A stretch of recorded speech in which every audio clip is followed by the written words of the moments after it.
ராசி அன்பர்களுக்கு எதிர்பாராத தனயோகம் என்பது தேடி வருகிறது. 7.5 சனி பிடியில இருந்தாலும் கூட குரு பகவான் பூர்வ புண்ணியஸ்தானம் 5ஆம் இடத்துக்கு போய் உட்காந்துக்கிறார்.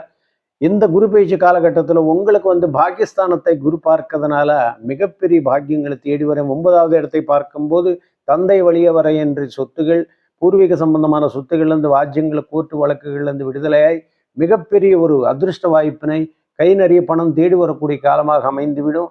அது மட்டும் இல்லாமல் அவர் உங்களுக்கு லாபஸ்தானத்தையும் பார்க்கிறத மிகப்பெரிய ஒரு அதிர்ஷ்ட வாய்ப்புகள் என்பது தேடி வரும். காரணம் ராசிக்கு 2-11 கூடியவனாக குரு பகவான் வருகிறார். 11ஆம் இடத்தை பார்க்கிறது என்பது செய்யும் தொழில் மிகப்பெரிய லாபங்கள் என்பதை, பாக்கியத்தின் மூலமா மிகப்பெரிய லாபங்கள் அடையக்கூடிய நிலை, அதன் வழியாக மிகப்பெரிய உயர்வான நிலையை நிச்சயமாக சந்திப்பீர்கள் என்றது மாற்று கருத்தில்லை.